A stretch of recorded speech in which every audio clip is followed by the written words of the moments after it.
And I am Fadi. I would like to, on behalf of Archie, would like to welcome Dr. Burka, who's going to talk to us today. Dr. Nuruddin is the clinical professor at Department of Pathology and Laboratory Medicine, University of Calgary, Canada. He is the director of HLA Laboratory, and from reviewing the Dr. Burka CV, it's really long. I couldn't brief it in just a few lines, but I can tell you that Dr. Burka is a well-known person in the field of transplant immunology. And he is a journal reviewer for several scientific journals such as Human Immunology, Antiviral Therapy, Journal of National Medical Associations. He's one of the founder of Arabian Society for Histocompatibility and Immunogenetics, and he served the Director Training Review Committee in American Society for Histocompatibility and Immunogenetics. He supervised tens of graduate fellows in transplant immunology also. And I would like to give the screen and mic to Dr. Burka to start his presentation. If anybody has a question, kindly write your questions in the chat, and Dr. Burka at the end of the talk will elaborate on those. Thank you very much, and it's yours now. Thank you very much, Fadi, for your gracious introduction. I'm going to mute everybody because there's a lot of background noise, and then I'll unmute when we finish the presentation.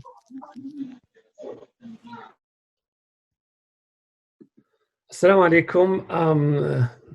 Good afternoon, everybody. Good morning if you are in North America, where it's still morning here. It's 11 o'clock here in Canada, Calgary. I believe it's 8 p.m. in Saudi and 7 in Egypt, and different people are in different time zone. The title of my talk today is The Hazard of Conspiracy Theory in Pandemic Crisis, Silent No More. Now, back in December, and it feels like it's ages now, December 31st, the Chinese health official informed the WHO of a cluster of 41 patients with a mysterious pneumonia and in the Hunan seafood wholesale market. Later on, the discovery was due to a corona-type virus, and the event have gone very fast, but again, it feels like it took 2 years. Fast forward to the point where from China, other countries started seeing cases, and the WHO announced that the new coronavirus disease will be called COVID-19. This is in February 11th. And in March 11th, the WHO declared the outbreak as a pandemic. This is a slide of data that I've taken early this one, April 6th, that is, 4 days ago. And this is from Johns Hopkins data, where it shows at that day that we had 1,292,000 cases worldwide. Here in Canada, we were at 15,000 cases. The number of deaths worldwide was estimated then as 70,798 deaths. And you see in the bottom, lower bottom here of the slide, the number of deaths, or the number of confirmed cases since December, which is exponentially growing worldwide. Now, I just wanted to disclaim something before we continue further. The intent of today's talk is not to talk about the virus or the medical symptoms or the race to find the drug or to the race of finding vaccine. You are all professional in the field and you are up to date with this. I'm going to be very focused on the subject of my talk. That is the title that I've announced a minute ago. Since the early phase of this pandemic, we started hearing a lot of conspiracy theories and fake news. And among those, I'm going to list some, but there's so many to actually list all of them. COVID-19 is man-made by China, by the US, by Italy, and different parties are claiming that others are making this virus. Some say it's a conspiracy to get Trump out of office. Others say it is an American conspiracy to gain trade advantage over China. Others say that it's a Chinese conspiracy to gain trade advantage over America. One of the unique one I've seen, and I've been actually tracing all this news, and because I received them, and me as a scientist, when I receive a news, if it doesn't make sense to me, I research it and I refute it, and I respond to the people who are actually sending this fake news, telling them to stop it, based on facts and data. I've watched a fellow from Holland of Egyptian descent who, of course, this is no nationality, this conspiracy theories is everywhere. I'll be naming continents and countries with different flavor of conspiracy theories. And this gentleman, looking very sharp with his tie and suit, very confident that there is no COVID-19 virus. It's indeed just caused by sarin nerve gas that the Americans have dissipated, and the gas is going around the world, and by the end of April, it's going to be all over because the gas have reached its limit. Some say it's a conspiracy of the elite 1% of the world to control the world. Others say it's due to the 5G network depriving red cells from oxygen. Others say it was predicated by the Simpson episode, the series Simpson in the 90s. Others say it was predicted by a fiction author, Dean Koontz, in his book, The Eyes of Darkness. Others say the virus is a hoax, no more deadly than the common cold. Others say it is a conspiracy to kill the elderly of the world because they're a burden on us. Others say it is a conspiracy to kill minorities specifically. Others say that Egyptians don't get the virus, they're just immune. And I've actually heard this myself. Others say that, and I was saying that I watched a video on showing a city hall in one of the cities in Morocco where they put in incense, bukhur, and when they ask, this is the best protection from any virus. Some say it is the sign of the hour or the doomsday. Some say this is punishment of God to the Chinese who are abusing the Uyghur. And this claim happened very early when mainly China was impacted. Later on, we've seen that this did not distinguish between race, gender, ethnicity, nationality, or name it. It is, some say it is a conspiracy to cause the closing of mosques, churches, and suspend prayers and interfere with our religious freedom and our freedom of movement.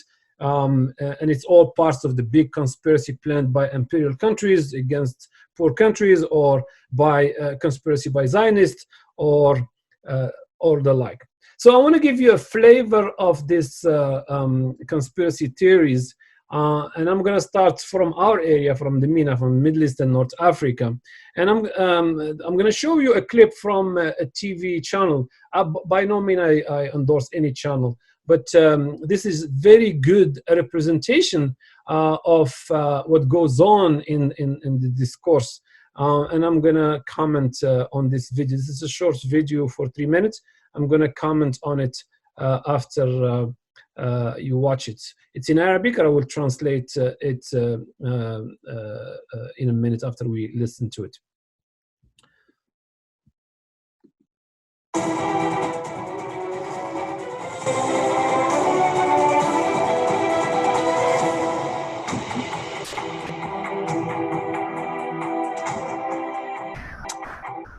تحية طيبة مشاهدينا الكرام. لماذا لم يحظى مرض أو وباء في العصر الحديث بهذه الضجة والهستيريا التي ترافق وباء كورونا؟ لماذا تتسابق وسائل الإعلام العالمية على إعلان الإصابات الجديدة كما لو كنا في مونديال دولي؟ ألا يتحدث البعض عن لعبة دولية وحرب فيروسات لأغراض سياسية واقتصادية؟ هل تدفع البشرية ثمن صراعات الضباع الكبار على قيادة العالم؟ ألم يقل الرئيس الصيني بعد انتشار الفيروس في يوهان سننتصر على الأعداء؟ هل كان يقصد كفار قريش مثلا؟ ألم تتهم الخارجية الصينية أمريكا مباشرة بنشر الفيروس في الصين؟ ما الذي يجري تمريره بينما العالم غارق في هذه المعمعة الكورونية الرهيبة؟ لماذا هذا الاستنفار العالمي في مواجهة مرض أقل خطورة من الإنفلونزا العادية؟ لكن في المقابل أليس من السخف الحديث عن لعبة كبرى إذا كان معظم دول العالم أغلق حدوده وأوقف الرحلات الجوية وعطل المدارس والجامعات؟ أليست الدول الكبرى أكبر المصابين بالوباء؟ ألم تصبح أوروبا بؤرة الفيروس الآن؟ ألم تعلن أمريكا نفسها حالة الطوارئ؟ ألم يصل كورونا إلى وزير الدفاع الأمريكي نفسه وعلية القوم في الغرب؟ أليس الاستنفار الإعلامي والسياسي الدولي مؤشرا على خطورة الوباء؟ أليس من الأفضل التعاون لإيجاد العلاج اللازم بدلا من الحديث عن ألاعيب سياسية واقتصادية؟ أليس كورونا داعش الفيروسات؟ And what we wanted to see here is, and I'm going to give you a sample of different regions of the world, both in the MENA area in the Middle East and North Africa, but also in Europe and in US. In this clip here, for those who don't speak Arabic, this is a very popular program in Al Jazeera called Al-Tijah Al-Mu'akis, the opposing direction of views. And in it, he was discussing the conspiracy theory about the COVID-19. He had two guests, one pro-conspiracy and one against the conspiracy. The video was watched viewed by 4,500,000 people or times. It received 40,000 likes, but also received 6,000 dislikes. It had 8,000 comments, and it introduced a copy. At one point, Faisal Al-Qasim, who's the host of this program, raised a piece of paper. In it was a patent, a copy of a patent of a group of scientists, both European and Chinese, who have patented one of the many coronaviruses. It looks like is one of the initial, one of the early coronaviruses in 2003. He said this is a proof that this was a man-made and it was a conspiracy. And of course, I've received the copy of that patent many times. Now, it's one thing when you receive it from lay people who have nothing to do with medicine or biology, but it's very aggravating when you receive it from scientists, biologists, and trust me, I've received it from scientists and biologists who apparently they don't even take the pain to read what the patent is about. Anybody who's working in molecular biology or in HLA, anytime you find a new allele, what you do, you submit your sequence to the gene bank so it can be registered under your name. And you can also, if it's of a lucrative value, you could go ahead and patent it if you feel like it's something that is patentable and is deserving of that. The two hosts, one was a physician, another guy was calling from Turkey, who I don't know his qualification, but he was pro-conspiracy. And the guy from Turkey, he was an Arab, but residing in Turkey. He was all over the place. I mean, he changed argument every few seconds. The physician, on the other hand, was a Jordanian-based physician who was very composed, very to the point, presented for every conspiracy idea they presented, he gave facts and data. Moving forward here, look, some people, and I mentioned that some people claimed that this is was predicted by the Simpson, one of the Simpson episodes in 1993, episode 21, season 4, entitled "Marge in Chains." And in that episode, the Simpsons were talking about some kind of outbreak of a virus. Now, in the social media, what people did, they took the original pictures and they inserted in them coronavirus as if the Simpsons have talked of coronavirus, which they didn't, and we did not know of the COVID-19 then. I mentioned earlier, this is one of the things that was circulated, and people were very convinced, and people like with PhDs and Masters of Education, which tells you that there is no relationship of the thinking process and your degree. You could have high degree, MD, PhD, whatever it is you're having. If you don't use your mind, if you're not a critical thinker, you could fall in these traps. And in this book, the people have highlighted a page that was talking about describing a killer virus. And the initial edition of the book, they named a city in Russia, and the conspiracy and the manufacturing of this new bio weapon was coming from Russia. Later on in future edition in the book, they happened to name Wuhan in China, and it was a pure coincidence. And people say, here you go. Those who are controlling the world, they knew this is coming, and they were planning it. Then you get the big movement, big small movement of the anti-vaxxer, and I'll tell you why I said big small movement. They're loud. These are people who believe that vaccine will hurt the children, will cause autism, and that some go. So if somebody have a belief that there is a side effect to the vaccine, there's no disagreement. Every treatment has a side effect, and nobody. But the side effect to go from believing that vaccine has a side effect and you're concerned about that side effect to go to say that the whole industry of vaccination is a conspiracy for Bill Gates to make money or other people to make money, and with that depriving the children from well-needed important vaccines. As you know, vaccines have eradicated certain diseases from the map, from the world. If you look at the map of where people stand in vaccination, majority of people accept vaccination. Some accepted, do it, but they have some doubt. Others accepted, but they delay doing it. And a lot of us are like that. We believe that it's a good thing, but sometimes we just procrastinate and you don't get your annual flu vaccination. And then in the tip of, in the small here group of people, those people who are vaccine refusers or vaccine deniers. That's thank God this is happening, because we will be all vulnerable to the spread of disease if they were the majority. Anti-vaxxers, coming back to the coronavirus present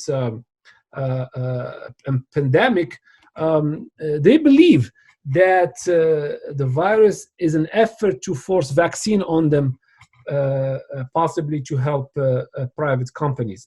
The good news is that the majority of the people receive vaccine, as we just said.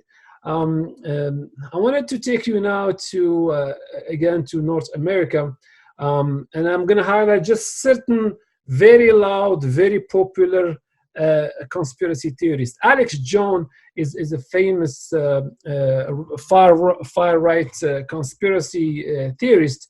He's the host of a show called the Alex Jones Show, and he runs the InfoWars website based on conspiracy theories and fake news. He's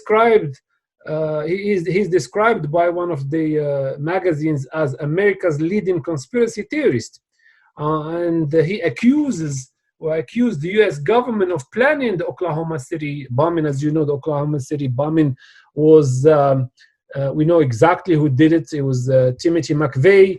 He was also a right-wing person who was deranged, and he had a fight with the government, and he just went and blew up a building and killed a lot of innocent people, including children. He believed that the September 11 attack also, the government, U.S. government is behind it, and he believed that they don't believe that the human made it to the moon, and they thought they was just a fabrication in some studio. Claimed that several governments and big businesses have colluded to create a new world order. This guy sells product to prepare for a confrontation with at different times. They talk about different things. Either they're concerned about the government attacking them, so they stock a lot of things, a lot of food. This is a lifestyle for them, ammunition, weapon. And this guy, he's in the business of selling the people who believe in this conspiracy to get themselves prepared. He sells them kits and packages. His most expensive kit cost $3,000. He said, "I am very sad about this virus and very sad about the bioweapons and things that are going on. But it is an opportunity for people to take advantage of the product we have." So he put the fear that there is some virus, some bioweapon. This is making an assumption that it was a human-made and it was meant for destruction. And then he pitched his sale. That he has the product for you. He claims that COVID-19 is a human-made bioweapon produced by the Chinese government to bring down Trump. Also in America, there's a big conspiracy theorist by the name of Gary Heaven in Texas. He's a Texas businessman. Heaven, if he was a businessman telling his stories, that's fine. The dangers about these people is that they're so close to the decision maker. Actually, he was talking, I was listening to him, he was talking that he has a first-hand contact with the governor of Texas. He's giving consultation to the governor of Texas. He said that this virus was designed to kill primary Asian people. Now the problem, he say, it is going to kill a lot of European and non-Asian people because it's still lethal. But that's one more evidence that it was designed as a bioweapon to attack China. And you see, when you listen to this reasoning, it doesn't make no sense. I mean, they're back and forth in their reasoning there. Another guy by the name of Adams, he's a famous also conspiracy theorist who is getting rich by spreading these rumors. He says that CDC, the Center for Disease Control, is setting a trap by exacerbating the spread of coronavirus. I mean, basically what he's saying that whatever CDC briefing we're getting is all there to scare people. It's not real. And he said effort to quarantine the coronavirus in the US will cause deranged, lunatic, violent leftists he's referring to their opposing party, the Democrats, to commit acts of violence or looting or murder or killing or rape or pedophilia or all the things that they do almost on everyday basis. Now, why am I talking about this? Because this stuff are not harmless. These people have 3 million, 4 million followers. And when they say something, people follow them and they believe them. And we have a proof, and it's known facts in the US, that certain of their followers, they believed these stories and they went and they tried to take matter in their hand to commit acts of violence, let alone the ramification on health, on economy, on a minority, etc. Corona hoaxes about virus diagnosis are many. I'm pretty sure many of you have received, especially in the MENA area, a piece of message that says that there is a board-certified Stanford doctor said in order to diagnose if you have the virus in you, you should breathe for more than 10 seconds. And then if you can do it and you're okay, then basically you have no infection. I had educated people with masters and professionals with 20 years of career sending me this stuff. I mean, I understand with my family members who have no understanding of medicine to say that, but these fake posts are all. By the way, the Stanford responded to this and say, we don't have such doctor and we never said this. Coronavirus also came up with a lot of product that is making certain televangelists like James Baker and Alex John rich. They're selling tea for corona, they're selling essential oils, colloidal silver. By the way, everything I'm telling you, if you look in the bottom of the slide, I have my reference and where I got it. And you can always go back to this material and verify that what I'm telling you, I didn't just make this stuff up. I wanted to, there's a very interesting paper that came out in the New York Times recently, just on April 2nd. And the study looked at the mobile telephones, and they were looking to see if people, anonymously, they don't identify the people in their study, but anonymously, they're monitoring how far people stray away from their houses during after the March 28 lockdowns that were happening in different jurisdictions. And the more red you see, the farther away people are moving from their houses.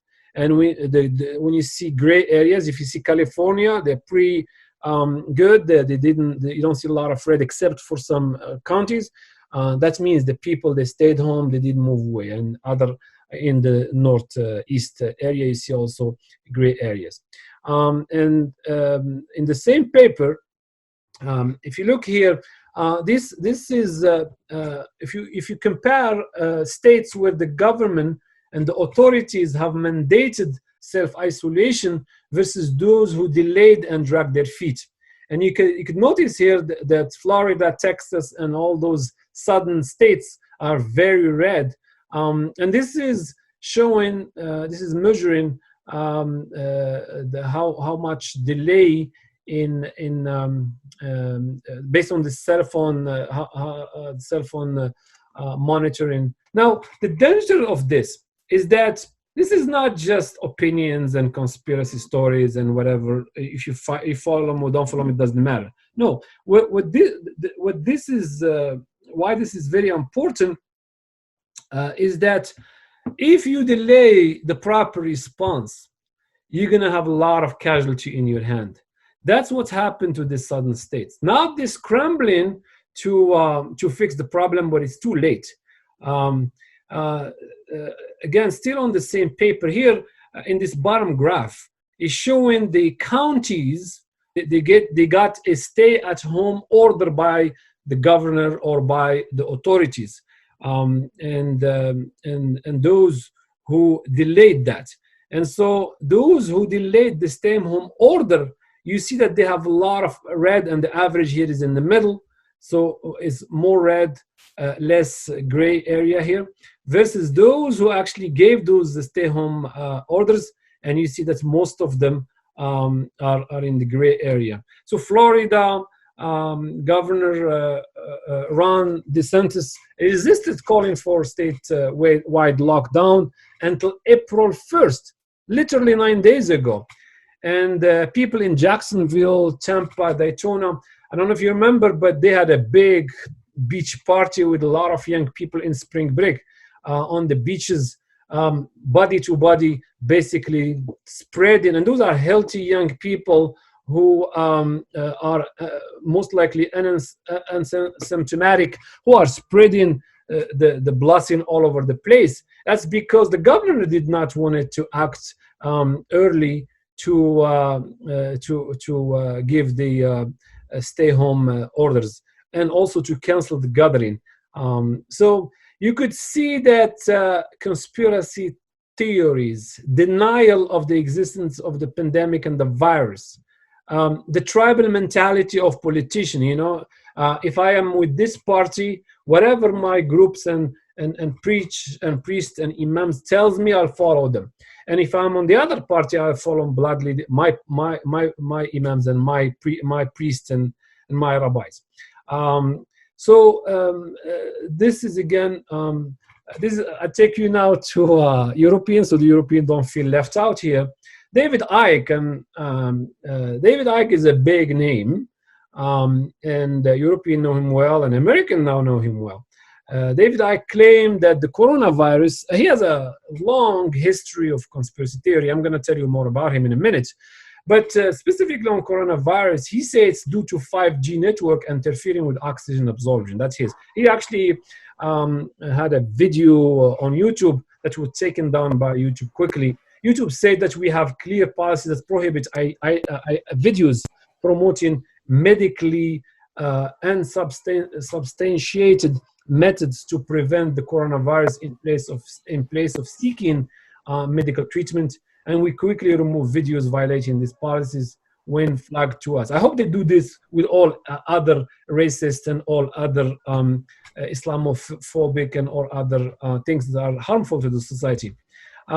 He claims that what we are testing is not the virus. And actually, a friend of mine who big believer, it seems like, in conspiracy theories, sent me this video, and he said, here, this video was taken down, but the faithful followers of David Icke were able to capture it, and they're circulating it among the people. So I got the blessing to sit there listening to a 2-hour video that is full of nonsense.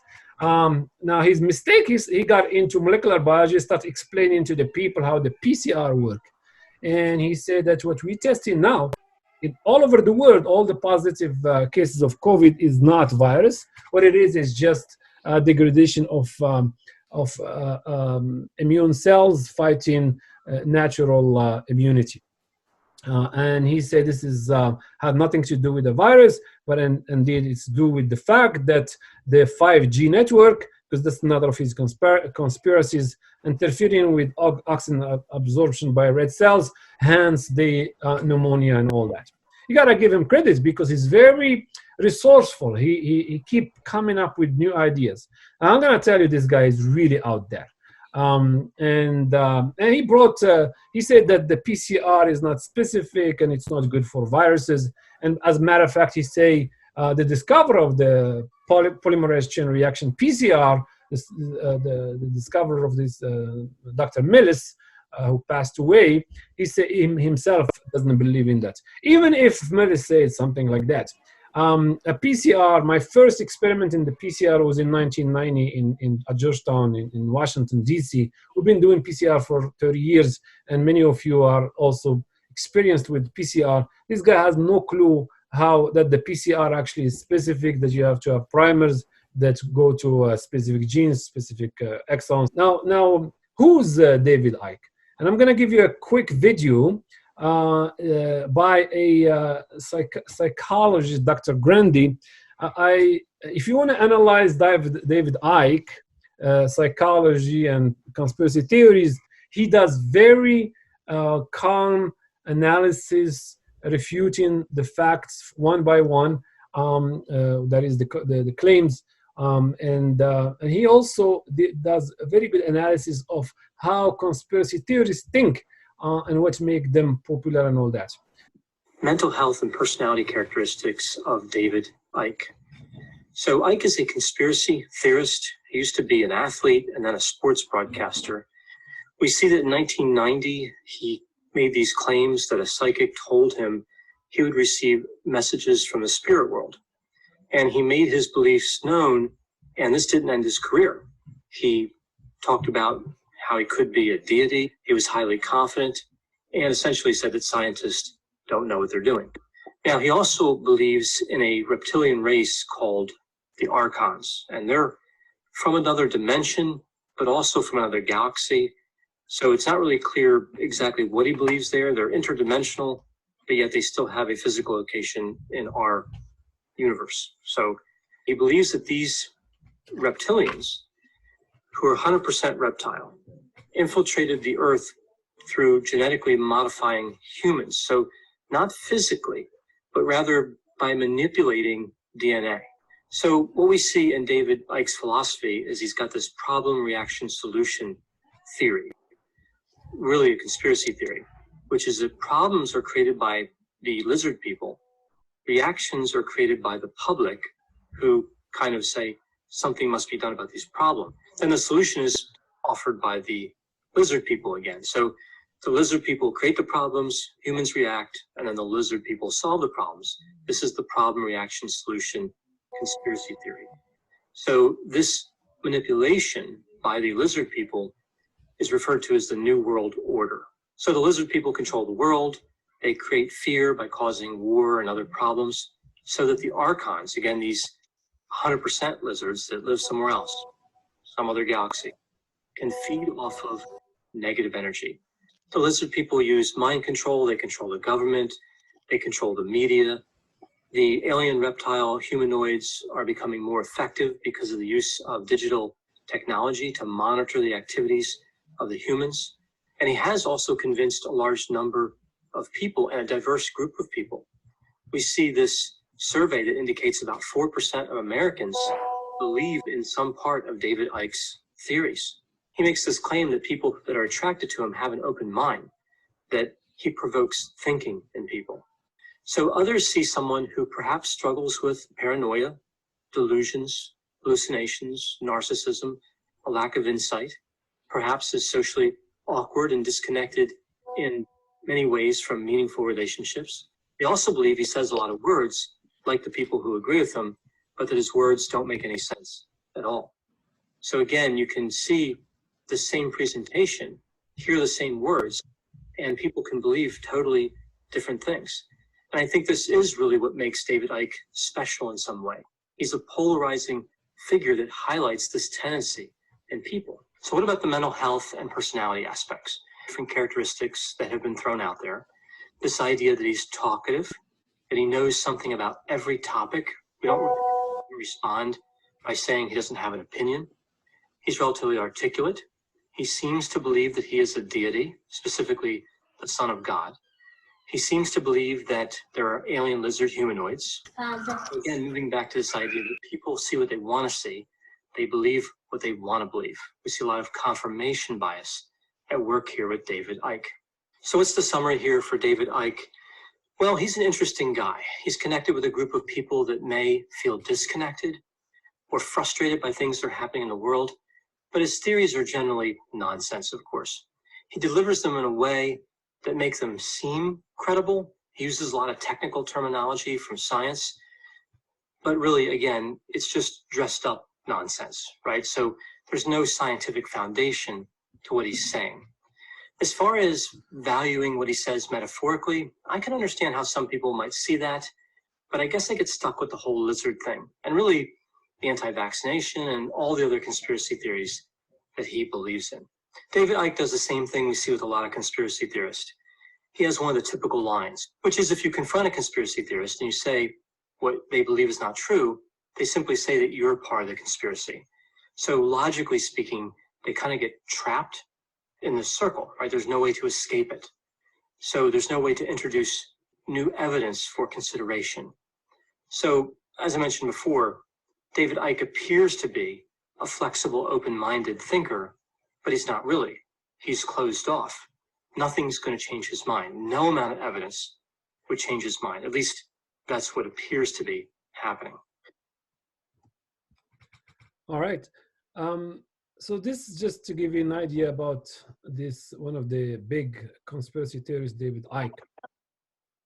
This is coming from a paper that was published in the Journal of Social and Political Psychology by Lewinsky. And he came up with 7 traits for conspiracy theorists. Among those, and you could actually summarize those 7 traits in the word conspire. C stands for contradictory. So you will find that conspiracy theories, they will make an argument and they will making another argument that contradicts the first argument. If you just listen carefully for their argument, they're not consistent. And for example, as the famous death of Princess Diana with her then boyfriend, Egyptian Fayed, they got killed in a car accident. And so the conspiracy theorists were saying that she was murdered because of some big conspiracy. But then they also say that she faked her death. So which one it is? Did she fake her death or she actually was killed? The O stand for overriding suspicion.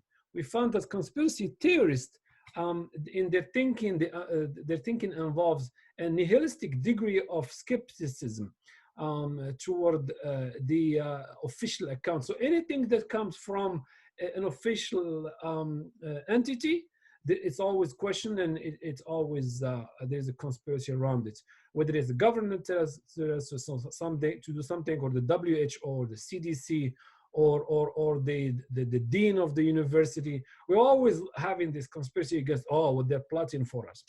The N stands for nefarious intent. You never see conspiracy theorists coming up with some good news, with some benign stories that are good news for us. It's always there's some big thing happening and it's bad and it's coming to get us. And mashallah, they're the one who know about it. Now, how do they know about it? Are they part of us or part of them?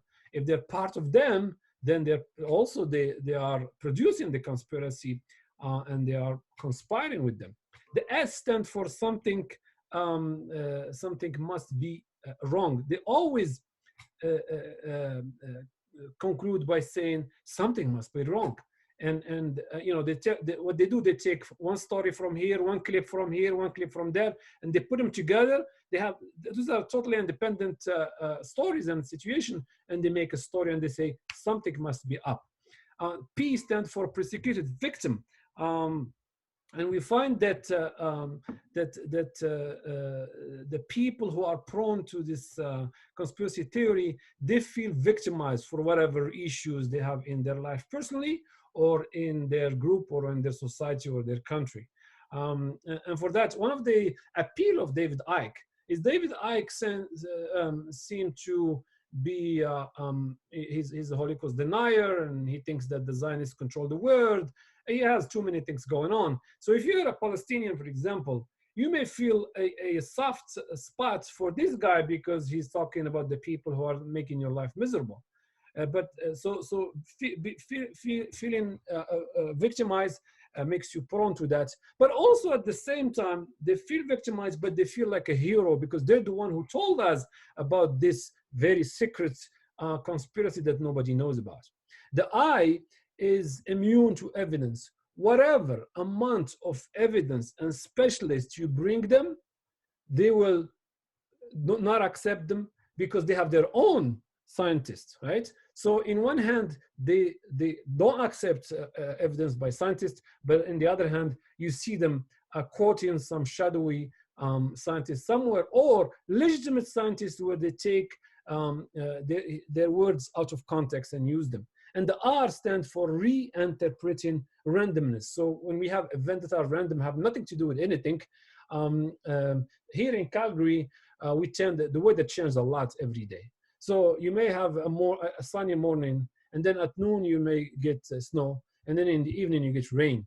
Oh, a conspiracy theorist will look at this and say, wait a minute, how come we get rain and a sun and a snow in one day? Somebody must be behind this. Yeah, you're right, somebody must be behind this, but there is no conspiracy theory. Those just events, and here in Calgary, we are near the Rocky Mountains, and we have a warm air that blow once in a while to the city, and if you have a -20, you end up in few hours at +5. That's just a known meteorological phenomena in Calgary. This is my last slide, and then we open the discussion and comment and question. I'm not calling here, and this contribution here is just to bring awareness about the danger of fake news, of conspiracy theories, of any unfounded information that people are circulating. It is very dangerous for us to propagate this fake news, but also we can no longer stay silent. That is hence my title, Silent No More. We as a scientist have to be in the front of counteracting this fake news. We have to have bodies whose role is to come up with an answer to any popular fake news, especially when it deals with the pandemic crisis. We have individual responsibilities. Each one of us should educate themselves. Each one of us should educate this on how to become critical thinker. And each one of us needs to work on themselves in understanding the biology and the medical aspect of this of this area, and also work on ourselves, give an example, walk the walk, not just talk the talk, and also collectively we need to stand to our responsibilities. This group here, the Arabian Society of Histocompatibility and Immunogenetics, is doing a fantastic job in this technical area, and we have among us specialists who are working in the forefront of coronavirus, like Dr. Ashraf Dadda, who's been all over the Arab TV network. He is part of a team in Germany of specialists, Arab specialists, who are responding to the public questions and to the medical staff questions. So those of us who have a first-hand knowledge about the different aspects of the pandemic should step forward, should not stay silent. I'll stop here. I'll give the mic back to Fadi to moderate the Q&A. Fadi? Yes, thank you very much, Dr. Berkat, for this nice talk. You cover different aspects from scientific to different things, so really appreciate it.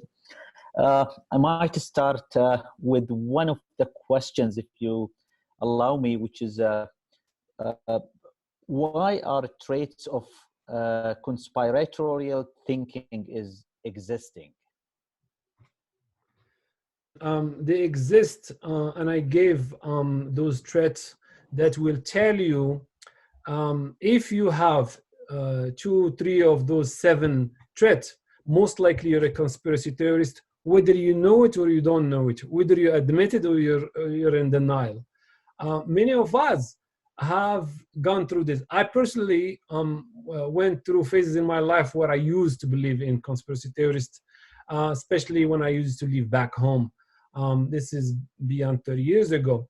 And as you travel, as you educate yourself, as you shape your mind as a scientist, you start questioning things. You start questioning all kinds of authorities, especially if they're not specialized.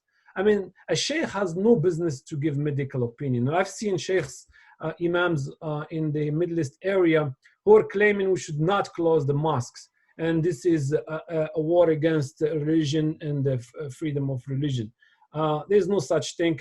I've actually had an interview with one of the big contemporary scholar of the objective of Islamic jurisprudence.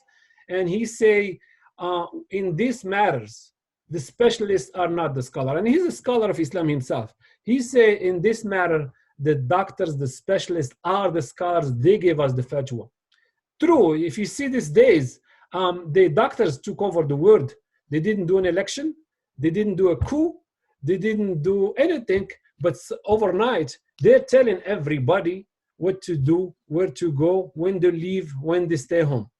And suddenly now, we are bringing respect to the scientists, to the physicians, to the specialists, which were ignored for the longest time. I hope that this could be another talk by somebody else, which is we need to start discussing the pre-COVID and the post-COVID, how we should imagine the world post-COVID pandemic.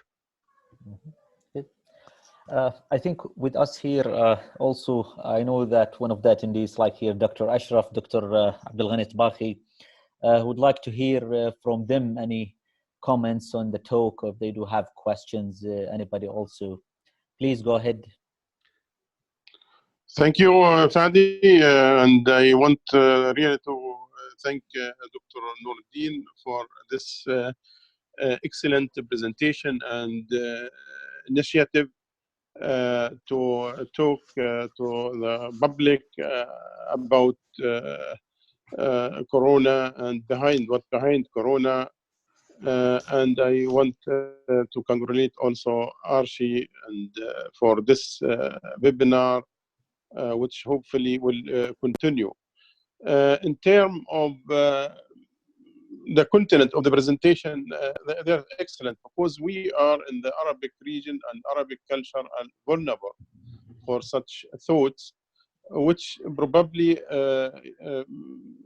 prohibit us to find solution, to be innovative, to manage such difficult crises which face the humanity in a way that it was not happened for 100 years before the Hispanic flu 1980.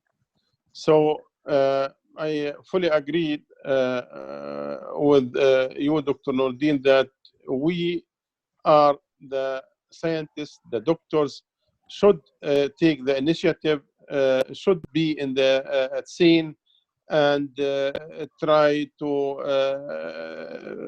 show the people the facts behind this epidemic disease and to make public awareness about the disease in terms of prevention and therapies. For example, I joined a European group for the awareness of Corona, and mainly in Europe, but also in the Arab region. We speak to Arab televisions every day and send messages, awareness to the Arab public about how to deal with this disease.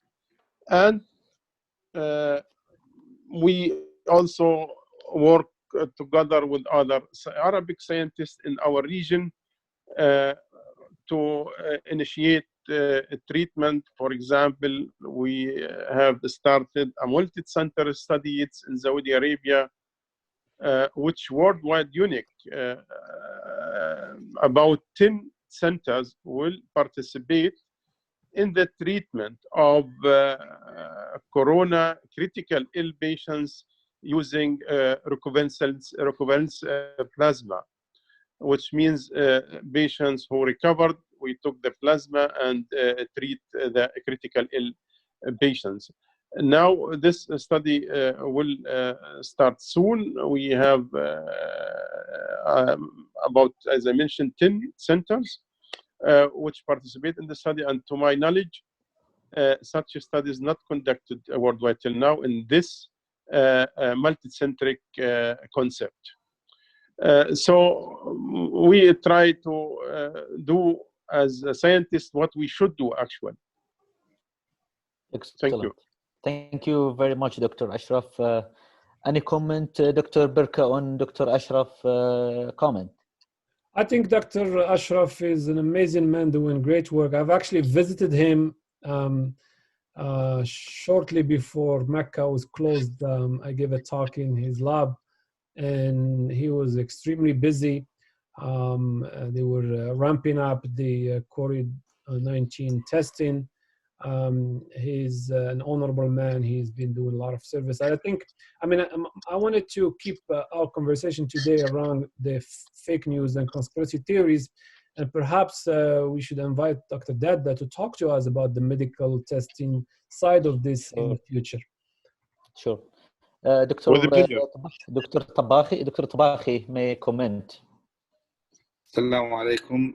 Thank you very much, Fadi, for organizing this very nice lecture, and thank you, Dr. Nuruddin, for this wonderful presentation.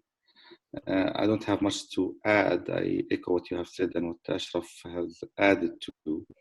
And I agree with you. I'd like to emphasize that we as scientists who are in the field have to use our knowledge to challenge these conspiracy theories. Actually, in fact, all what I do in the social media in the last couple of weeks is really to respond to these videos that I bombarded with them, and you have to really respond to each group at a time. So that's part of my daily job, actually. One thing that we might actually also entertain is to have another discussion about one particular conspiracy theory, that is the coronavirus is as a biological weapon. I've heard this actually even from scientists, unfortunately. So maybe we can organize a joint scientific meeting to talk about this and address it at the molecular level to say this is a naturally developed or evoluted virus rather than a biological weapon. Other than that, I'm really thankful again for excellent presentation, and I hope that we'll continue such academic activity while we're hoping for the best of the humanity to get out of this pandemic, inshallah, very soon. Thank you, Dr. Tabahi. Very good comment. Actually, I alluded to, I don't know if you were in the beginning of the talk, I brought Al Jazeera Tijah al-Mu'akis clip of Faisal Qasim, where he was pushing this conspiracy about the patents of an early version of coronavirus, which really was fueling this aspect of the conspiracy. It turned out that there's just somebody in 2003 who patented the sequence of one of the coronavirus, not this one. It's no conspiracy there. Anybody who know molecular biology, if you find a unique sequence, you want to patent it to get the royalty for it. So no, but definitely I think we should come back and do the medical aspect, maybe you and Dr. Dadda, and talk about the testing aspect, about the genome of the virus, the vaccine aspect, and the medication aspect. All those aspects are still evolving very fast, and every day we learn new things. Of course, there's simple things, which is stay home. The countries who implemented this early did way well. Even with our region where countries don't have the means, a simple, not easy, because when you force people to stay home and they need to make a living on a day by day, they're not on salary, that's very tough. But we've seen that countries were able, even poor countries, were able to take care through a takaful ijtima'i, to take care of each other. And the government are doing a great job. I'm impressed actually how well, compared to wealthy Western countries, how well the coronavirus is being contained. Now, we don't know 100% how this is going, but I think I always say to people, don't get your information about the pandemic from other people or other countries or other health authorities, because there is unique dynamic for every country. In Europe, you look at Italy, you look at Germany, you look at Spain, and different countries have different evolution of the pandemic and the number of deaths. And only the local authorities should be able to do their own modeling and take their own precaution and keep up with measuring how the pandemic is going. And so everybody should follow their local health authority. And I mean it, even here in Canada, from province to province, there's different dynamic of the virus. Here in Alberta, I'm happy to say that they're doing a great job. And so far people are responsible. And I'm a healthcare provider, so I have to go. But they created a very fantastic environment where we could be safe and continue work and use the webinars to continue business. So yeah, thank you. Very good intervention, Dr. Tabahi. You have another question also. Thank you, Dr. Tabahi. You have, Noor, another question, which is to you from Egypt. Yes. Is this from Rania? Yes. Rania, I'm going to read the question because you guys cannot see it. Rania is asking, could you please clarify at what base that the Egyptians are immune against COVID-19, although we have about 1,500 cases positive for COVID-19? You could not see my face and see me smiling. What I was doing, I was giving the known conspiracy theories around the world. And when I say that the Egyptians are immune, this is one of the things that some art people coming out in famous videos, and even some physicians coming out and saying, you know, Egyptian they ate molokhia, and there's so much stuff. So a lot of fake news. Again, I'll say what I just said. When it comes to data, a number of cases, a number of deaths, and information we should get from the official health authority, the official Egyptian health authority. I did not mean that the Egyptians are immune. I was listing the fake news and the conspiracy ideas that are very detrimental for the health of people, because some people will believe that, hey, we Egyptian, Moroccan, Palestinian were immune, and then become reckless, not only hurt themselves, but hurt their families and the population around them. Abir has a question here. Abir, yeah, please go ahead, Abir. Oh, thank you. Thank you, Fadi and Nordine, for an excellent webinar.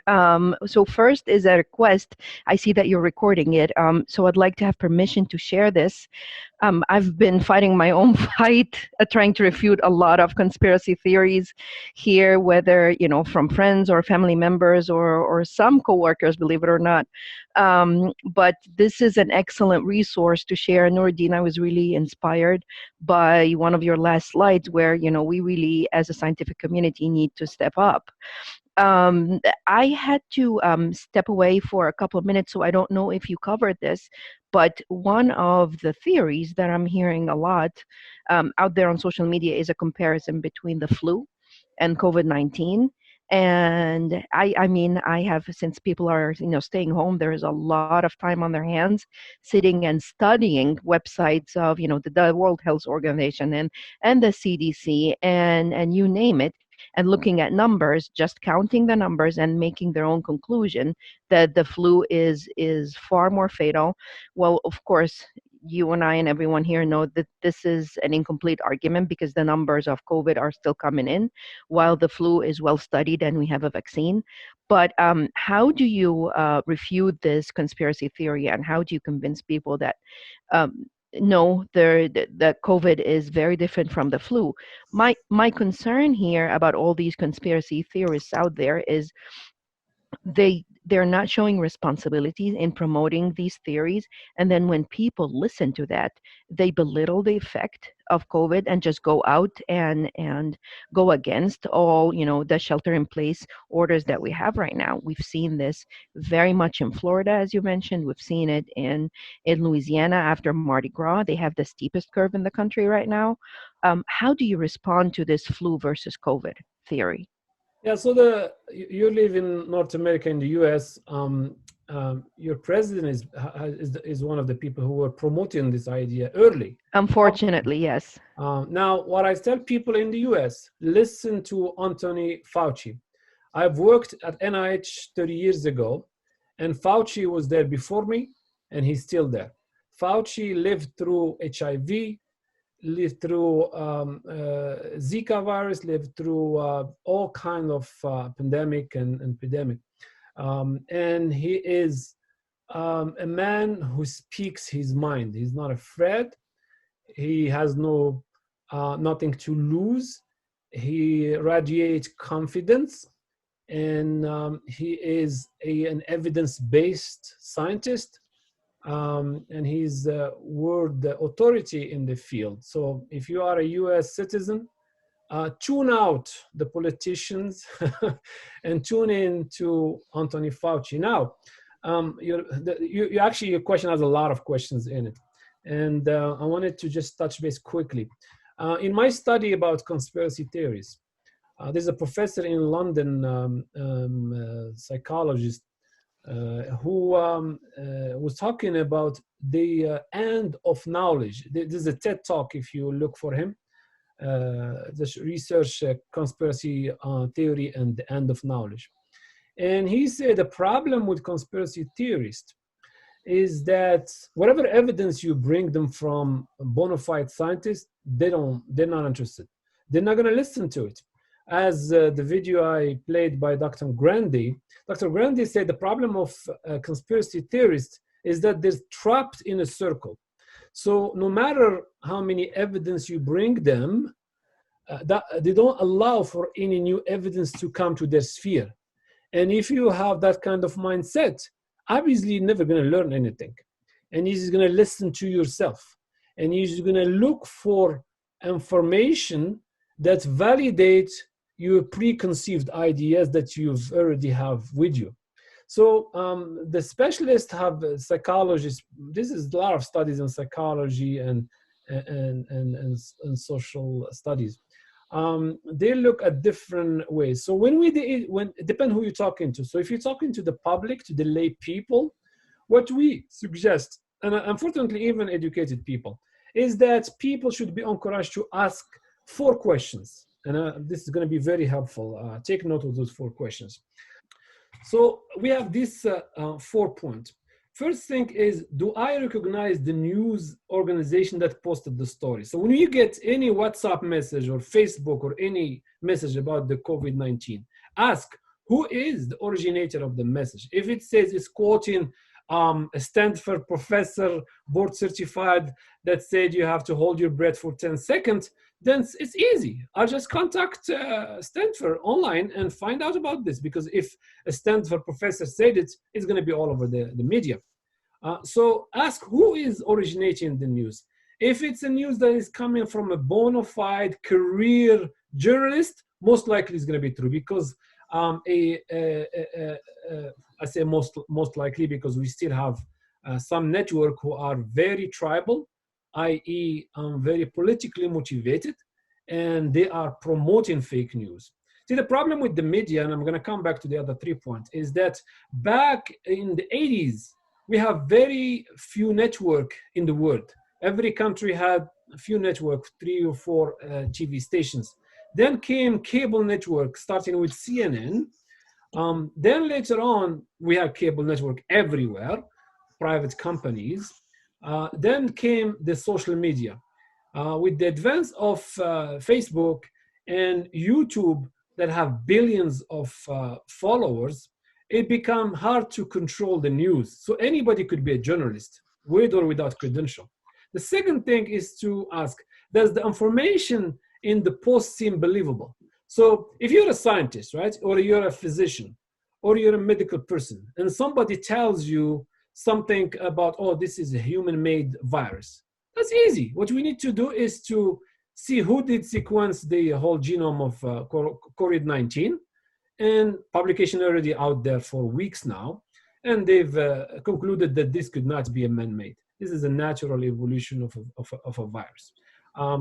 If it's not believable, most likely it's not true. If it's too good to be true, it must be not true. In the post written, in the post written in a style that, like say if somebody is posting something and it's written in a style that that you expect from a professional news organization, then it makes sense, right? If it's not, then you have to do your homework. In the post, if the post is a politically motivated, you know that somebody is always praising one camp, one party, not the other party, not the other movement, then you know that that this is politically motivated, and you have to take it with grain of salt. The other thing I wanted to, so there's different strategies of counteracting conspiracy theories. We don't have time to get into detail, but suffice to say that we should try to pre-bunk this by inoculation. So if you train people to be critical thinkers, to get them out of the victim mentality, those 7 traits, get them out of those traits. Don't talk to them about the conspiracy specifically. Just work with them on critical thinking. That's the first preventive step. Now, if they're already in it and they got the disease, then you have to work on debunking the conspiracy theories. And you debunk the conspiracy theories by giving fact-based debunking So you have to communicate accurate information, source-based and empathy-based debunking. If somebody, so reducing the credibility of conspiracy theory, like the lizard people, like David Icke. So when we deal with people, should never ridicule them or humiliate them publicly, because what that does to them, they just become more strongly believing in it. And by the way, they have this thing about, if you try to defeat the conspiracy theory, they tell you you are part of the conspiracy.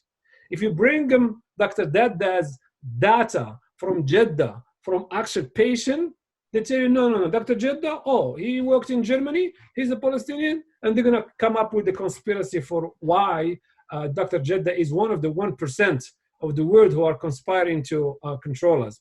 The other thing is logic-based debunking, by explaining the misleading technique or flawed reasoning employed in conspiracy theories. And I want to close and get to other question by how do you talk to a conspiracy theorist? If I'm talking to a conspiracy theorist, I have to see, am I the right person to approach them, or should I send them somebody who they trust? Because if I send somebody, a third person who they trust, then it become better. We have to show empathy, right? We have to affirm critical thinking rather than getting busy to defute the conspiracy theory at hand. Spend more time building the critical thinking. And then, like I said, you should avoid humiliation and ridicule, except when it has to do with their imams, their leaders, like David Icke, who David Icke is making a lot of money at the expense of people, and all people like him. They're making a lot of money. They're all over the networks. They have a lot of followers. They did a survey, and Dr. Grande said it, in the US, and they found that 4% of Americans believe some of the theories, conspiracy theories of David Icke. Thank you, Abir, for your intervention. We have Abdurrahim. Did you answer him? Abdurrahim. Abdurrahim say, Nuruddin, you talked about conspiracy, denial, etc. Don't you think that all the fuss made around the caloric and its derivative brought about Dr. Raut in France and then Trump is just another form of denial of the scientific method and the standards of clinical trials?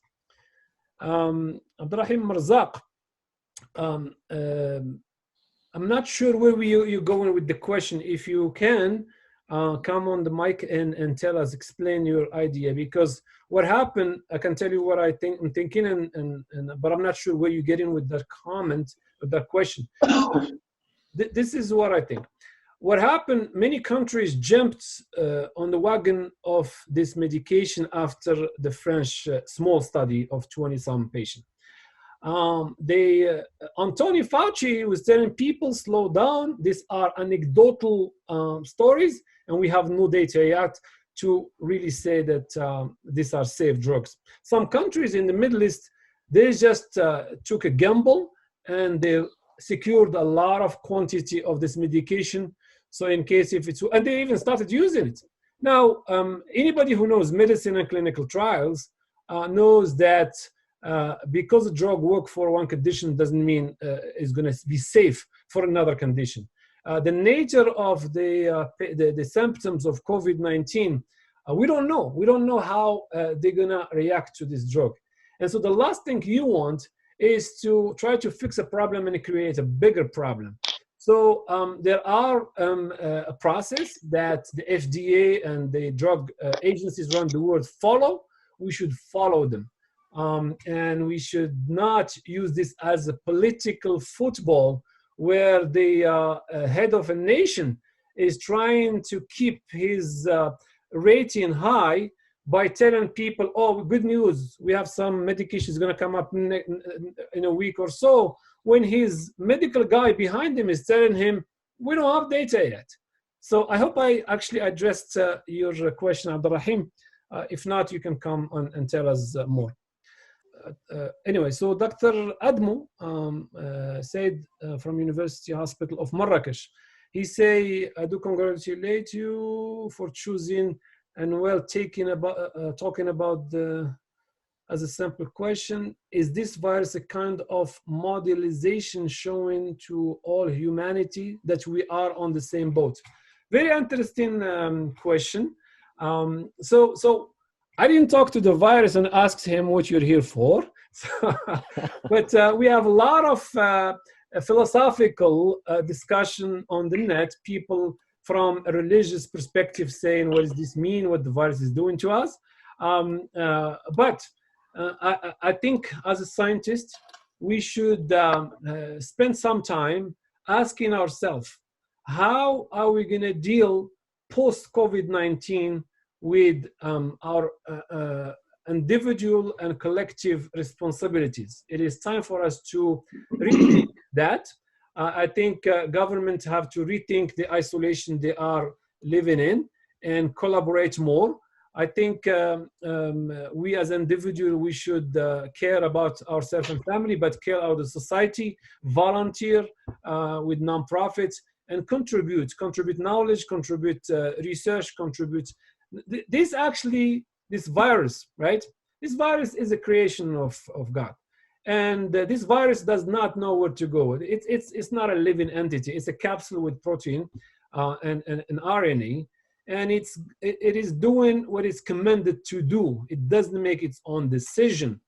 But we as the receiving end, right?